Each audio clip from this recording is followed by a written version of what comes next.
So I've been debating about exactly how much to warn you about the content of this video because you see, it's really going to challenge you. Now, those of you who are really committed to building a life and the business that you want, you're going to take this information to heart.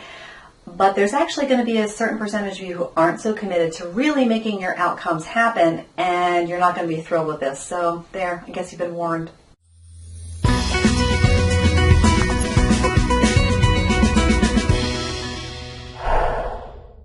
About a year ago, I wrote a blog post about how multitasking is keeping you overweight and broke. So as you can imagine, it got quite a response. Now, since it's been a while, it's been about a year, I figured it's a good time to revisit this very important topic. And I want to explain to you why multitasking is so destructive when you're trying to reach big, important goals. Your brain can only really focus on one thing at a time. So when you think you're doing two or more things at once, that's not what's actually happening.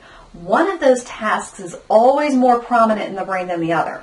Your brain actually can't function in any other way. So when you're talking on the phone, for instance, while you're driving, you're doing two tasks at once. But in reality, you're paying more attention to one of those tasks than the other.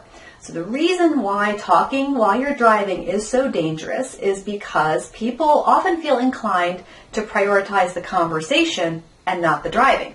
So this happens for two reasons. One, first of all, driving actually happens very automatically. It has a ton of really small actions that we're all doing at one time. And if you've ever taught somebody how to drive, you know this. You're actually when you teach someone how to drive, it shows you how many different things are going on at one time that you just do automatically. You don't even think about it anymore. But because most of driving by the time you're an adult is really automatic, you don't pay much attention to it. So you get lulled into this sense that driving is actually easy. And then we assume that nothing's going to go wrong. You don't have to think about it too much. And that makes it easy to let ourselves off the hook of paying attention while we're driving. And it makes it easier to give ourselves a justification for talking on the phone. Now, the second reason we prioritize the conversation rather than the driving is because when you're talking on the phone, the person you're talking to, they don't know what driving conditions you're dealing with.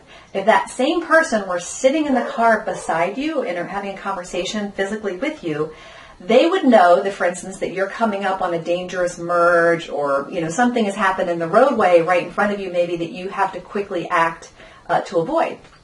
So any conversation that you're having with a person who's sitting right next to you would stop because they and you would both automatically know that you as a driver have to pay more attention to focus attention to what's going on with these driving conditions. And then once you got through that driving challenge, you could then both know that you can resume the conversation. But when you're on the phone, the other person has absolutely no idea of what you're dealing with.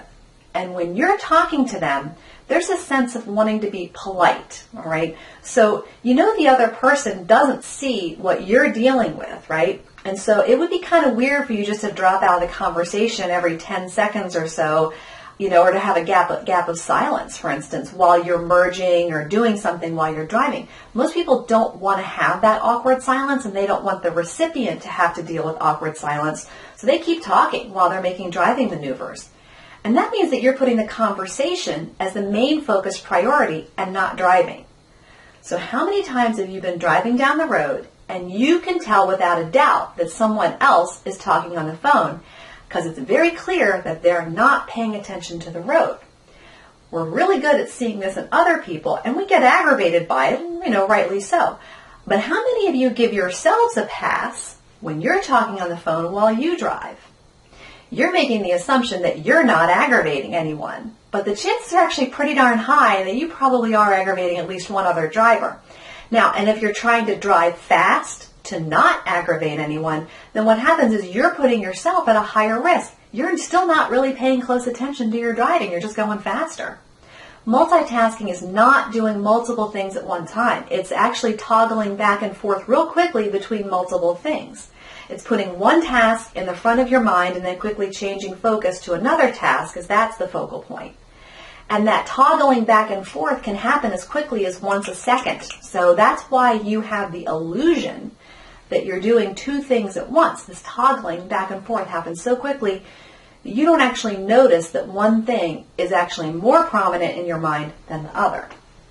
Now, if this is at least hitting a nerve with you, you're going to want to stay tuned to next week's video because you're going to find out why this multitasking is keeping you overweight and in debt.